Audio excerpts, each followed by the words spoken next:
तो हेलो बच्चों, कैसे हैं आप सब। तो आज हम हमारा जो एसिड बेसिड एंड साल्ट वाला जो चैप्टर है उसको हम यहाँ पे कंटिन्यू करते हैं। ये हमारा थर्ड पार्ट है। इसमें हम आज का जो हमारा टॉपिक है ये है हाउ स्ट्रॉन्ग आर एसिड और बेस सॉल्यूशन। तो यहाँ पे जो हम इस टॉपिक में पढ़ेंगे वो यह है कि एसिड और बेस कितने स्ट्रॉन्ग होते हैं, कौन से एसिड्स वीक होते हैं, अगर वीक होते हैं तो वो क्यों होते हैं। तो चलिए देखते हैं। वी नो मतलब हम जानते हैं।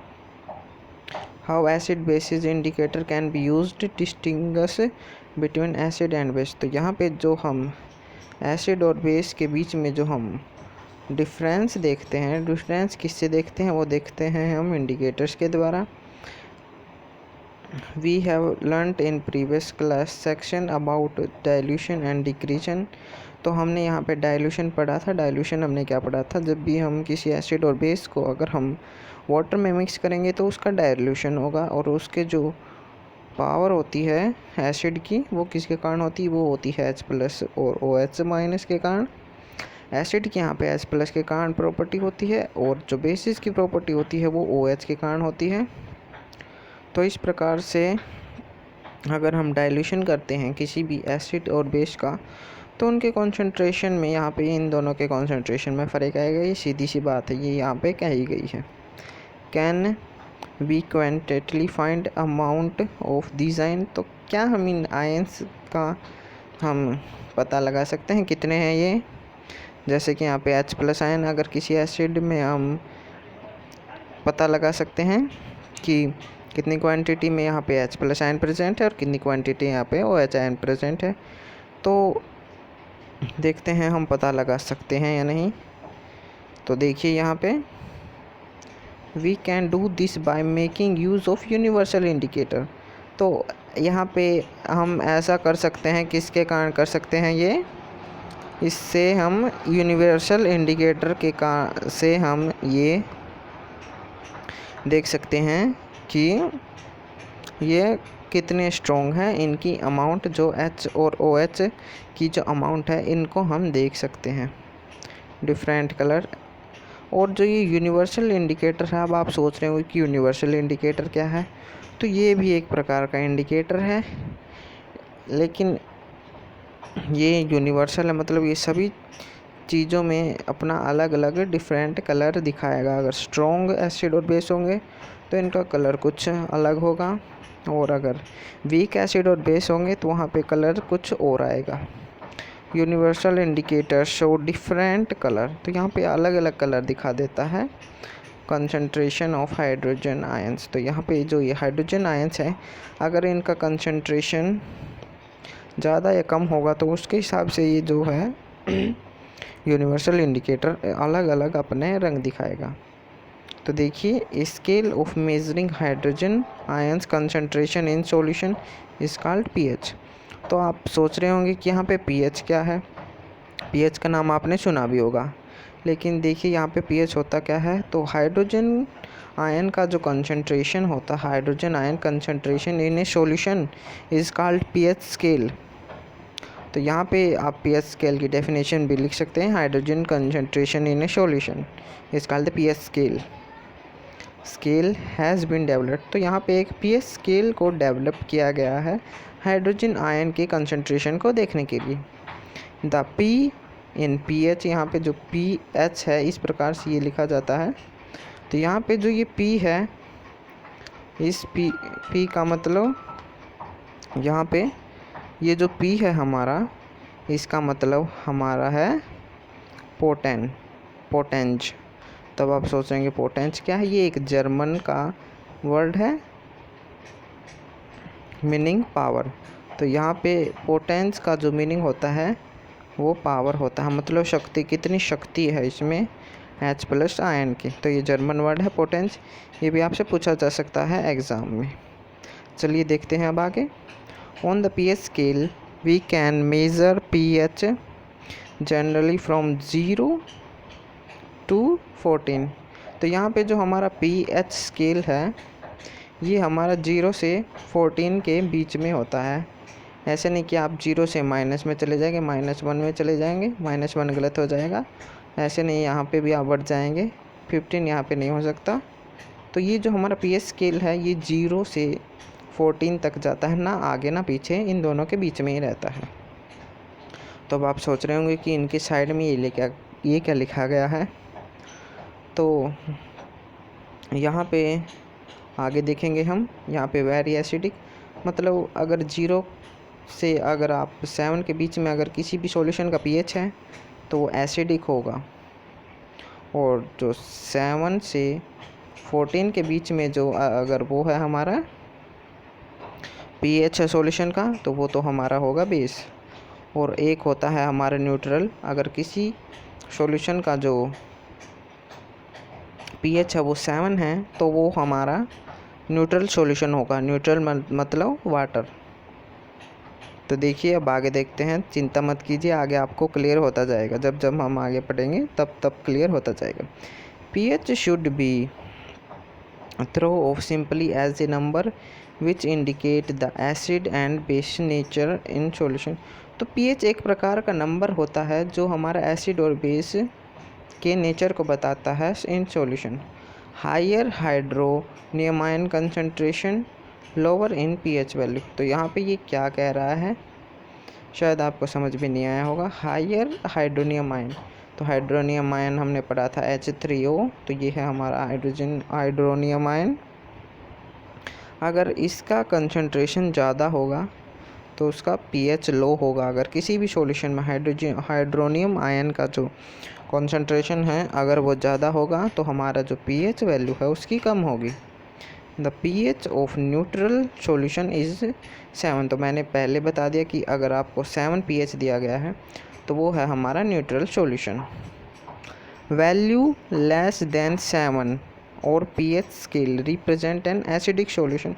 तो मैंने ये भी बताया था कि 0 से अगर आप 7 के बीच में पीएच ले रहे हैं तो वो हमारा होगा एसिडिक। यहाँ पे भी यही बात कही गई है, पीएच न्यूट्रल एंड यहाँ पे एसिडिक सॉल्यूशन। और यहाँ पे देखिए the pH value increase from 7 to 14, it represent an increase of OH minus. यहाँ पे OH माइनस से आपको कुछ दिमाग में आ रहा होगा, जी हाँ ये अपना बेस है। 7 से अगर हम 14 के बीच में अगर किसी सॉल्यूशन का हम पीएच देख रहे हैं तो वो हमारा होता है base. That is increase the strength of alkali. तो एल्कली पर हमने पढ़ा था, basis which dissolve in water is called alkali. तो इस प्रकार से एल्कली मतलब बेस, एक प्रकार का ये बेस ही होते हैं।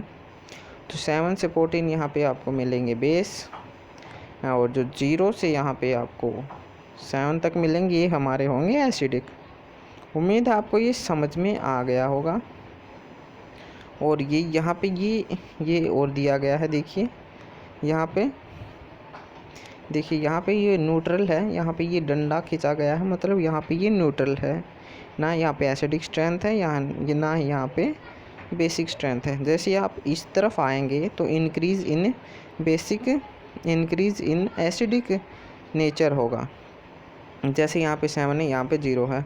अगर आप इस तरफ मूव करेंगे तो यहाँ पे हमारी एसिडिक स्ट्रेंथ बढ़ेगी। जैसे यहाँ पे 6 है तो ये थोड़ा एसिडिक है, 5 है ये इससे एसिडिक है, 4 आ जाएगा हमारा, ये 5 से एसिडिक होगा, ये 3, ये 2, ये फिर इस प्रकार से इनकी एसिडिक स्ट्रेंथ बढ़ती जाएगी। और इसी प्रकार से ये जो हमारा इसी तरफ बेसिक नेचर, अगर हम 7 से यहाँ पे 14 की तरफ जाएंगे, जैसे कि यहाँ पे है हमारा 7, यहाँ पे फिर 8, फिर ये 9 एंड फिर ये 10।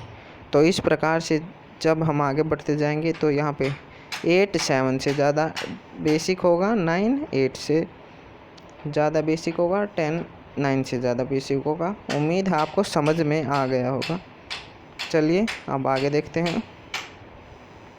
आगे हमें कुछ दिया गया है, ये हमें छोड़ देना है। और ये जो हमारा है ये आ गया हमारा यूनिवर्सल इंडिकेटर का कलर।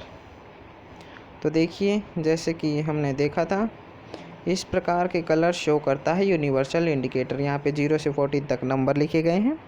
गैस्ट्रिक जूस, ये लेमन जूस, ये प्योर वाटर इस प्रकार से यहाँ पे 7 है तो ये न्यूट्रल है हमारा। ये फुल एसिडिक है अबाउट 14। यहाँ पे ये फुल, यहाँ पे बेसिक एसिडिक नहीं, सॉरी यहाँ पे थोड़ी गलती हो गई। चलिए ये यूनिवर्सल इंडिकेटर है। तो चलिए अब हम आगे देखते हैं। आगे हम और भी अच्छी प्रकार से आपको समझा देंगे कि ये हो क्या रहा है यहाँ पे। The strength of acid and base depend on number of H plus ion and OH ion produced respectively. तो ये तो आपको पता है कि जो हमारे एसिड होते हैं इनकी स्ट्रेंथ मतलब शक्ति कितने ये स्ट्रॉन्ग है कितने ये वीक हैं, तो ये हमारी डिपेंड होती है H प्लस आयन पे। और जो हमारे ये बेसिस होते हैं इनकी यहाँ पे स्ट्रेंथ डिपेंड होती है OH माइनस आयन पे। यही बात यहाँ पे एक बताई गई है। If you take hydrochloric acid, यहाँ पे HCl अगर आप लेंगे, and acetic acid of same concentration का लेना है, से 1 molar, then these produce different amount of hydrogen ions. तो यहाँ पे ये HCl एक बहुत ही स्ट्रॉन्ग एसिड है और जो ये एसिटिक एसिड है ये एक वीक एसिड है। तो यहाँ पे वीकनेस और जो स्ट्रॉन्गनेस है वो यहाँ पे H प्लस आयन के कंसंट्रेशन के कारण आती है। तो यहाँ पे हम HCl को स्ट्रॉन्ग एसिड कह रहे हैं और यहाँ पे एसिटिक एसिड को यहाँ पे वीक एसिड कह रहे हैं। तो ये ऐसा क्यों है? ऐसा इसलिए है क्योंकि जो हमारा HCl है इसमें यहाँ पे जो H प्लस आयन की जो कंसंट्रेशन है वो यहाँ पे ज़्यादा है और यहाँ पे जो H प्लस आयन की जो कंसंट्रेशन है वो थोड़ी लो है इसके कंपैरिजन में। तो ये हमारा स्ट्रॉन्ग एसिड है और ये जो हमारा एसिटिक रह गया ये हमारा वीक हो गया। Acid that give rise to more H plus ion are said to be strong acid. तो यहाँ पे एसिड का यहाँ पे स्ट्रॉन्ग एसिड की जो डेफिनेशन है वो यहाँ पे दी गई है। एसिड डेट गिव मतलब जो एसिड H प्लस आयन ज़्यादा प्रोड्यूस करते हैं वो हमारे होते हैं स्ट्रॉन्ग एसिड। और इसी प्रकार से आप वीक एसिड की भी डेफिनेशन बना सकते हैं। यहाँ पे दी भी गई है acid that give H plus ion less H plus ion is said to be weak acid. और इसी प्रकार से आप यहाँ पे बेसिस की भी डेफिनेशन जस्टिफाई कर सकते हैं। बेसिस में एसिड की यहाँ से यहाँ तक और यहाँ से यहाँ तक। तो यहाँ पे मैं आपको फिर से बता देता हूँ, जो स्ट्रॉन्ग एसिड होते हैं वो ज़्यादा H प्लस आयन प्रोड्यूस करते हैं और जो हमारे वीक एसिड होते हैं वो कम H प्लस आयन प्रोड्यूस करते हैं। इन्हीं को आप सेंटेंस में लिख के यहाँ पे हम आंसर दे सकते हैं अगर हमें इस प्रकार का कोई क्वेश्चन पूछा जाए तो। और इसी प्रकार से आप ये बेस की डेफिनेशन भी बना सकते हैं। अब आप सोच रहे होंगे कि बेस कैसे बनाएंगे, बेसिस की डेफिनेशन कैसे बनाएंगे स्ट्रॉन्ग एंड वीक की। तो यहाँ पे आप ऐसे लिख सकते हैं कि the bases that give to rise more OH minus ion. तो यहाँ पे आपको OH माइनस आयन के यहाँ पे कंसंट्रेशन दिखानी पड़ेगी क्योंकि जो हमारा बेसिस होते हैं उनकी जो हमारी स्ट्रेंथ है वो OH माइनस आयन से ही होती है। तो इसी प्रकार से हम यहाँ पे बेसिस का भी स्ट्रॉन्ग और वीक की डेफिनेशन बना सकते हैं। तो अब यहाँ पे आ गया हमारा एक और important topic, importance of pH। तो हमने यहाँ पे पीछे pH देखा था। तो ये आप सोच रहे होंगे कि pH क्या है भाई, इसको तो हमारी लाइफ में क्या इसका इफ़ेक्ट पड़ता है। अगर आप सोच रहे हैं कि हमारी लाइफ में pH का इफ़ेक्ट नहीं पड़ता तो आप गलत हैं। यहाँ पे जो हमारी लाइफ पूरी यहाँ पे pH पे ही निर्भर होती है। तो चलिए देखते हैं। Our body work within the pH range 7 to 7.8। तो यहाँ पे जो हमारी बॉडी है, हमारा जो शरीर है वो 7 to 7.8 के जो pH वैल्यू है इसी के बीच हमारी बॉडी काम करेगी। अब आप सोच रहे होंगे कि बॉडी यहाँ पे हवा का pH देख रहा है या फिर हमारे शरीर के अंदर का। तो हमारे शरीर की जो अंदर का pH है हमारा ब्लड है और कुछ लिम्फ है। अगर इनका pH 7 to 7.8 के बीच में रहेगा तभी हमारी बॉडी वर्क करेगी। अगर इनसे ज़्यादा या इनसे कोई कम हो गया, अगर 7-8 हो गया यहाँ पे अगर 8 हो गया तो हमारी बॉडी काम नहीं करेगी, और यहाँ पे अगर 7 से नीचे चला गया तो भी हमारी बॉडी काम नहीं करेगी। Living organism can survive only in narrow range of pH change. तो यहाँ पे जो लिविंग ऑर्गेनिज्म है वो एक डेफिनेट पीएच रेंज के अंदर ही रह सकते हैं, ऐसे नहीं कि आप पीएच रेंज को बहुत ही बढ़ा देंगे या फिर घटा देंगे। When pH of rain water, तो यहाँ पे आपको एसिडिक रेन आपने सुनी होगी, लेकिन अब आप देखिए एसिडिक रेन होती क्या है असली में, और साइंटिफिक डेफिनेशन क्या है हमारी एसिडिक रेन की। तो when pH of rain water is less than 5.6 is called acid rain. तो यहाँ पे जो हमारा when pH of rain water, तो यहाँ पे जो वर्षा का पानी है मतलब वो रेन वाटर है, अगर हमारा उसका जो पीएच है 5.6 के नीचे होगा तो वो हमारी होगी एसिडिक रेन, और अगर 5.6 के नीचे नहीं होगा तो वो हमारी होगी एसिडिक रेन नहीं होगी, वो हमारी सिंपल रेन होगी, इस कॉल्ड एसिडिक रेन। तो अगर यहाँ पे आपको एसिडिक रेन की डेफिनेशन आ जाए तो आप यहाँ से यहाँ तक लिख सकते हैं when acid rain flow into the reverse. तो जब यहाँ पे ये एसिड रेन, एसिड मतलब रेन के वाटर के साथ कुछ एसिड्स मिल जाते हैं और उसका जो पीएच है वो 5.6 के नीचे चला जाता है तो उसे हम एसिडिक रेन कहते हैं। तो जब ये एसिडिक रेन होती है और इस रेन का वाटर रिवर में जाता है, ये पीएच को लो कर देता है, रिवर के पीएच को ये एसिडिक रेन का वाटर लो कर देता है। अब आप सोच रहे होंगे कि लो कर देता है तो फ़र्क क्या पड़ता है। हमने पढ़ा था कि अगर हमारा जो पीएच है 7 से नीचे जाएगा 6.54 तक या फिर कोई और नीचे जाएगा तो यहाँ पे हमारी एसिडिक स्ट्रेंथ इंक्रीज़ हो रही है। तो हमारी जो एसिडिक स्ट्रेंथ अगर हमारी इंक्रीज़ होगी तो यहाँ पे जो हमारा सर्वाइवल है, जो नदी के जो प्राणी हैं, मछलियाँ हैं, कुछ और जीव हैं, तो वो उसमें सर्वाइव नहीं कर पाएंगे। और यही बात यहाँ पे भी कही गई है, the survival of aquatic life in such reverse become difficult. तो यहाँ पे जो एक्वेटिक एनिमल्स हैं उनकी लाइफ यहाँ पे डिफ़िकल्ट हो जाएगी, सर्वाइव करना डिफ़िकल्ट हो जाएगा। तो ये थी हमारी जो एसिडिक रेन है उसके कुछ दुष्प्रभाव। अब हम हमारा अगला देखते हैं क्या है हमारा, what is the pH of soil. तो यहाँ पे हमारी जो सॉइल होती है, मिट्टी होती है, हमारी जो मिट्टी होती है उसका भी यहाँ पे हमारा पीएच होता है। अब आप सोच रहे होंगे कि मिट्टी का पीएच भी यहाँ पे हमारी लाइफ में बहुत गहरा इफ़ेक्ट डालता है। तो चलिए स्टार्ट करते हैं। Plant require a specific pH. तो यहाँ पे अगर कोई भी लिविंग ऑर्गेनिज्म है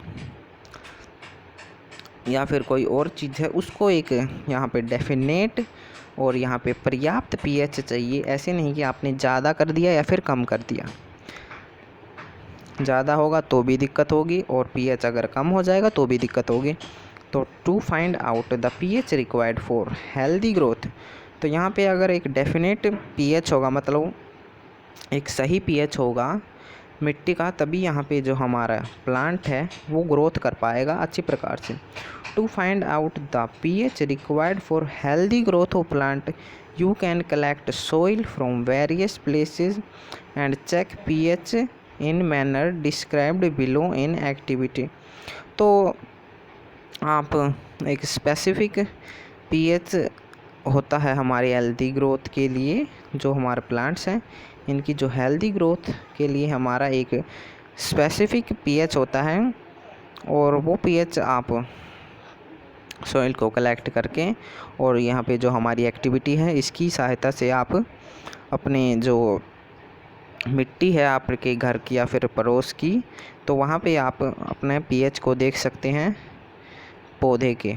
तो चलिए यहाँ पे हम एक्टिविटी भी देखते हैं। एक्टिविटी हम पूरी पढ़ेंगे। Put about 2 gram soil in a test tube. तो यहाँ पे 2 ग्राम हमें सोइल लेनी है और 5 ml यहाँ पे हमें वाटर लेना है। से कंटेंट इन टेस्ट ट्यूब। तो हमें यहाँ पे टेस्ट ट्यूब का जो हमारा वो है कंटेंट, हमें उसको मिलाना, मतलब अच्छी प्रकार से मिला देना है।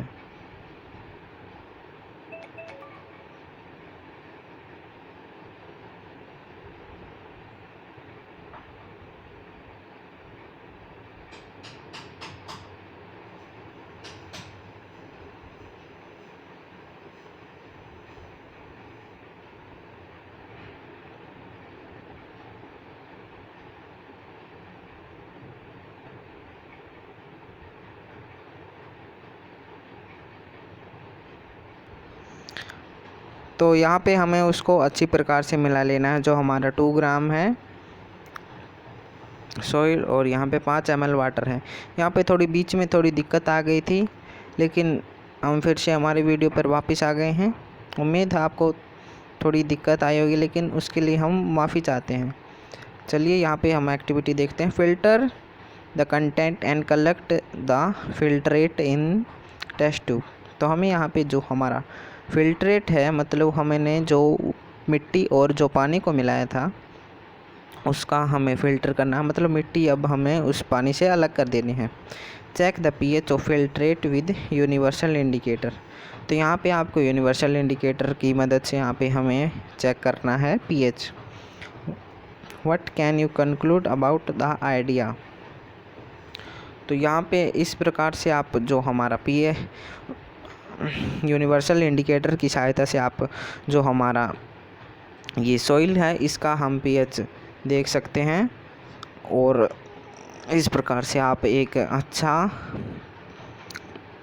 पीएच देख सकते हैं हमारे प्लांट के लिए, जो इतना भी हमें रिक्वायर्ड होता है। अगर आप उस यूनिवर्सल इंडिकेटर से यह देखेंगे कि ज़्यादा एसिडिक है तो आप उसमें कुछ और ऐड करेंगे, और यहाँ ज़्यादा बेसिक है तो भी आप उसमें कुछ ऐड करेंगे। तो इसी प्रकार से हमें पता चल जाएगा कि यहाँ पे एसिडिक स्ट्रेंथ बढ़ी हुई है मिट्टी की या फिर बेसिक स्ट्रेंथ बढ़ी हुई है, जिससे कारण हमारी हेल्दी ग्रोथ नहीं हो रही। तो चलिए, ये तो हमारे कुछ पेपर में आए नहीं गा, फिर भी हमने बता दिया। अब हमारा जो अगला टॉपिक है वो है pH in our digestive system. तो यहाँ पे हमारा डाइजेस्टिव सिस्टम भी पीएच सेंसिटिव है। तो चलिए, it is very interesting to note that stomach produce hydrochloric acid. तो अब आप सोच रहे होंगे कि पीछे तो मैंने ये बताया था कि जो हाइड्रोक्लोरिक एसिड है वो बहुत ही स्ट्रॉन्ग है और यहाँ पे हमारी स्किन को जला सकता है, लेकिन अब आप यहाँ पे पढ़ रहे हैं कि हमारा जो स्टोमच है उसके अंदर हाइड्रोक्लोरिक एसिड होता है। तो ये इसमें कोई गलत बात नहीं है। यहाँ पे जो हाइड्रोक्लोरिक एसिड होता है वो हमारे पेट में होता है। जी हाँ, इसका उत्तर है हाँ, हाइड्रोक्लोरिक एसिड होता है, लेकिन ये काम किस आता है, ये काम हमारे जो डाइजेशन में भी आता है, और जो हम फूड खाते हैं, मतलब जो हम खाना खाते हैं उसके साथ कुछ बैक्टीरिया फिर वायरस जाते हैं हमारे पेट के अंदर। तो जो वायरस और बैक्टीरिया हैं उसको भी यहाँ पे ये मार देता है हाइड्रोक्लोरिक एसिड। और जो हमारे जो स्टमक की जो वाल्स हैं वो इससे बच जाती हैं। किस प्रकार से बच जाती हैं, वहाँ पे एक म्यूकस की लेयर होती है, ये आप 6 चैप्टर में पढ़ेंगे। हमारे पेट में एक म्यूकस लेयर होती है जो हमारे जो इनर लाइनिंग ऑफ स्टमक है उसको हाइड्रोक्लोरिक एसिड के जो रिएक्शन से बचाती है। तो चलिए, थोड़ा हमने अलग बता दिया। अब हम आगे देखते हैं। It help in digestion food without harming the stomach. तो ये हमारा डाइजेशन में हमारा मदद करता है विदाउट हार्मिंग, हमारे स्टोमच को कोई हार्म नहीं करता। During indigestion the stomach produce too. तो जब भी हमारा इंडाइजेशन होता है उसका कारण होता है कि हमारे जो पेट में बहुत सारा too much acid is produced, and ये हमारा पेन और इरिटेशन यहाँ पे हमारा जो ये है हाइड्रोक्लोरिक एसिड ये हमारी प्रोड्यूस करता है। To get rid of this pain people use base. तो इस प्रकार से यहाँ पे एसिडिटी, इसको हम सिंपल रूप से एसिडिटी बोलते हैं, इसको यूज़ करने के लिए पीपल मतलब लोग एंटी एसिड यहाँ पे यूज़ कर सकते हैं। One such randomly must have suggestion by you at the beginning of this chapter। तो इस प्रकार से हमने यहाँ पे एक सुजेशन भी देखा था। सुजेशन क्या था कि कोई सफरिंग हो रहा है हमारा एसिडिटी से, तो यहाँ पे हम उसको क्या देंगे, यहाँ पे हम देंगे उसको बेकिंग सोडा। तो बेकिंग सोडा और जो और साल्ट्स की फैमिली है वो भी हम इस चैप्टर में डिस्कस करेंगे, वो आगे आएगा। चलिए अब आगे देखते हैं। This anti acid neutralize the excess acid. तो यहाँ पे जो हमारे जो एंटा एसिड खाए थे हमने, मतलब दवाई के रूप में हमने एंटी एसिड लिए थे, ये हमारे न्यूट्रलाइज कर देंगे एसिड और बेस का जो रिएक्शन होता है वो हमारा होता है न्यूट्रलाइजेशन है। और जो हमारी पेट के जो अंदर एक्सेस एसिड, मतलब जो ज़्यादा एसिड हमारे पेट में है बना हुआ है, उसको ये ख़त्म कर देंगे और हमें रिलीफ, मतलब थोड़ी राहत मिलेगी। Magnesium hydroxide is a mild base and is often used for this purpose. तो यहाँ पे जो मिल्क ऑफ मैग्नीशिया है, हमारा milk of magnesia, magnesium hydroxide, ये हमारा इस पर्पस के लिए यूज़ होता है। किस पर्पस के लिए? यहाँ पे इंडाइजेशन के लिए। तो इस प्रकार से हमारा ये भी ख़त्म होता है। चलिए अब यहाँ पे हम आगे देखते हैं। pH change as cause of tooth decay. तो कई बार आप ब्रश नहीं करते हैं तो दांतों में कीड़े लग जाते हैं ना। तो अब यहाँ पे कीड़े क्यों लगते हैं? इस प्रकार का जो हमारा इंसिडेंट होता है, हमारे लाइफ में कीड़े लग जाते हैं, तो वो क्यों लगते हैं वो अब यहाँ पे पढ़ेंगे हम। साइंस की दुनिया में आके हमें सभी के आंसर मिल जाते हैं। तो चलिए यहाँ पे जो pH change as cause to tooth decay. तो जब भी हमारा जो मुंह होता है, अगर हमारे मुंह का जो pH अगर वो चेंज हो जाएगा तो वो हमारे टूथ डिके, मतलब हमारे दांतों में कीड़ा लगा देगा वो। चलिए अब आगे देखते हैं। कीड़ा लगाना ये तो मैं ऐसे ही बता रहा हूँ, लेकिन इसको हम साइंस की भाषा में टूथ डिके कहते हैं। Tooth decay start when pH of mouth is lower than 5.5। तो यहाँ पे एक क्वेश्चन भी आ सकता है कि टूथ डिके कब स्टार्ट होता है? जब भी हमारा जो मुंह है, इसका जो हमारा pH है वो 5.5 से नीचे उतर जाता है, तो टूथ डिके यहाँ पे हमारा स्टार्ट होता है। तो tooth enamel made up of calcium hydroxyapatite. तो यहाँ पे जो हमारा कैल्शियम हाइड्रोजाइपेटेट है, ये एक प्रकार का क्रिस्टल ऑफ कैल्शियम फॉस्फेट। तो ये जो हमारा टूथ इनेमल है, ये हमारी बॉडी में सबसे हार्डेस्ट पार्ट होता है। हमारी बॉडी का hardest part our body is tooth enamel. और ये मेड अप होता है कैल्शियम हाइड्रोजाइपेटेट और यहाँ पे कैल्शियम फॉस्फेट। ये एक कैल्शियम फॉस्फेट का यहाँ पे ये क्रिस्टल होता है। Is the hardest substance in the body. ये मैंने बता दिया था।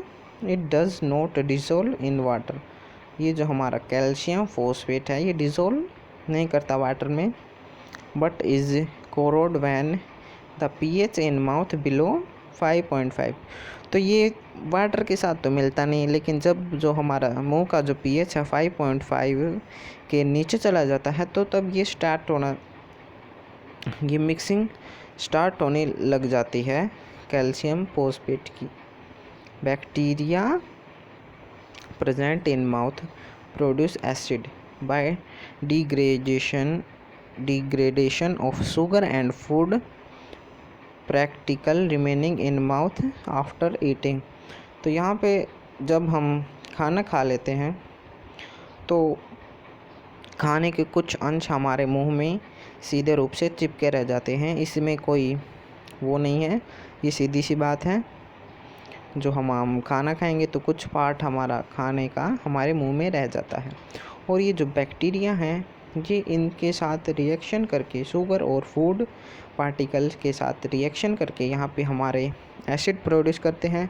और इतना प्रोड्यूस हो जाता है, अगर कोई ब्रश नहीं करता तो उसका जो वो है pH माउथ का 5.5 के नीचे चला जाता है, और यहाँ पे हमारा टूथ डिके और हमारा कैल्शियम फॉस्फेट का जो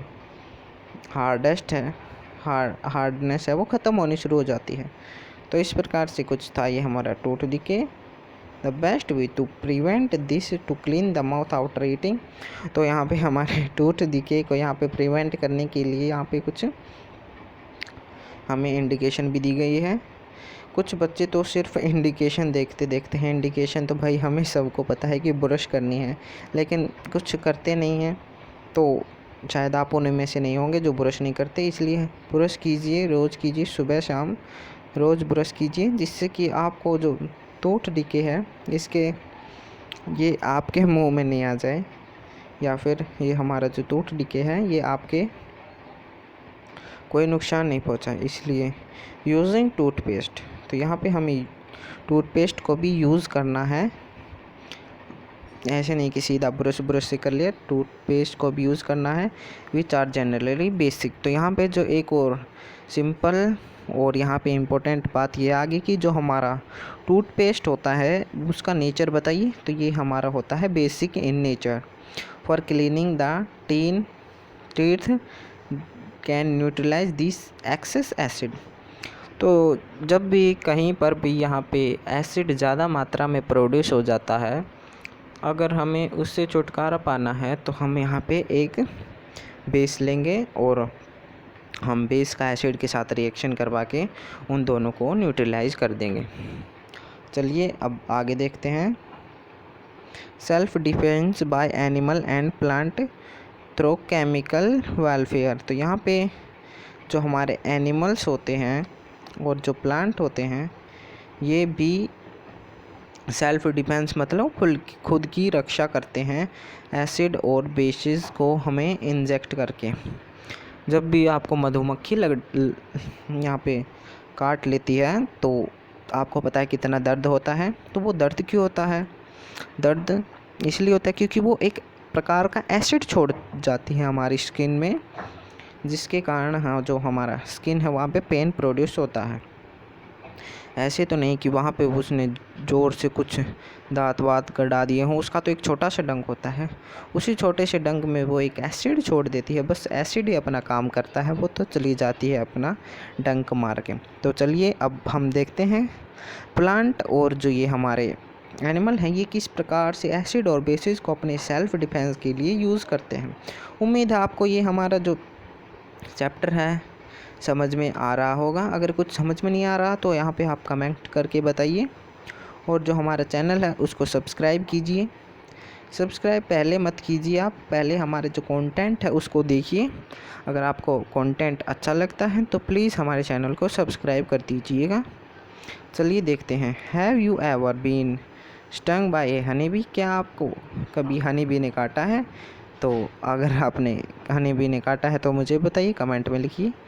B sting leave and acid which cause pain and irrigation. तो यहाँ पे जो बी स्टिंग है मतलब मधुमक्खी का डंक है वो एक प्रकार का एसिड छोड़ देता है, और जो वो एसिड होता है वही हमारा जो पेन और इरिटेशन का यहाँ पे हमारा कारण बनता है।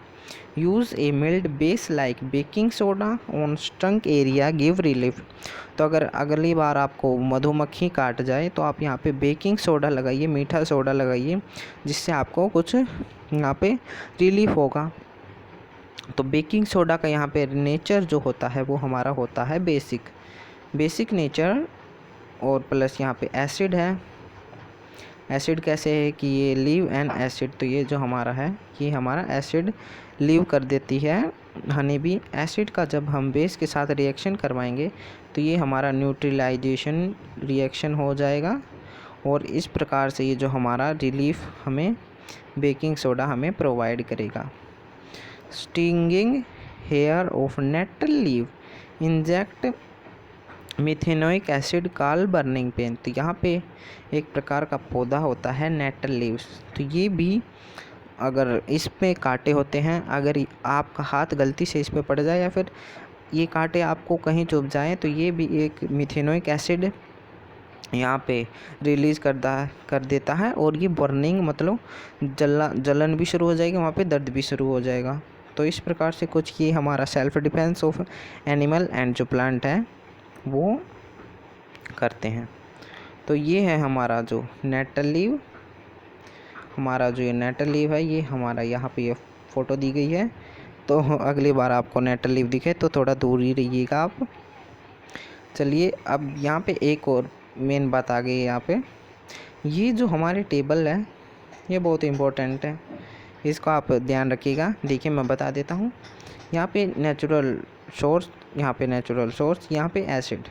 तो यहाँ पे हमें सब्सटेंस दिए गए हैं और यहाँ पे हमें बताया गया है कि उसके अंदर कौन सा एसिड होता है। यहाँ पे विनेगर में होता है हमारा एसिटिक एसिड, ऑरेंज में सिट्रिक एसिड होता है, टैमरिंड मतलब इमली में टार्ट्रिक एसिड होता है हमारा, टोमेटो में ऑक्सैलिक, नेटल स्टिंग हमने पीछे पढ़ा था मिथेनोइक एसिड, एंट स्टिंग मिथेनोइक एसिड। तो ये जो हमारे हैं एंट और जो नेटल स्टिंग ये हमारे सेम हो गए। और जो हमारी दही होती है शोर मिल्क मतलब खट्टा मिल्क या फिर फटा हुआ मिल्क, ये हमारा होता है लैक्टिक एसिड, लेमन यहाँ पे सिट्रिक एसिड। तो इस प्रकार से हमारा ये यहाँ तक हमारा ये ख़त्म होता है। और जो हमारा जो अगला पार्ट है उसमें हम यहाँ से हमारा जो अगला पार्ट आएगा एसिड और बेसिस एंड साल्ट का, हम यहाँ से कंटिन्यू करेंगे। तो अगले पार्ट की वीडियो आपको जल्द मिल जाएगी। उम्मीद है आपको ये जो हमने आज पढ़ाया है ये आपको समझ में आ गया होगा। और जो ये मैंने जो टेबल बताई है ये वाली, इसको अच्छी प्रकार से याद कर लीजिएगा। अब आपने पूरी वीडियो देख ली है। अब आपको अगर ऐसा लग रहा है कि मुझे चैनल को लाइक, अगर आपको ऐसा लग रहा है यहाँ पे मुझे वीडियो को लाइक शेयर या फिर चैनल को सब्सक्राइब करना चाहिए तो कर दीजिए। अगर कोई गलती है मेरी वीडियोस में तो आप मुझे ज़रूर कमेंट बॉक्स में बताइए। और जब गलती सुधर जाए, आपकी सारी चीज़ आपको मिल जाए, तभी हमारा चैनल सब्सक्राइब कीजिएगा। उम्मीद है आपको वीडियो अच्छा लगा होगा। Thank you for watching.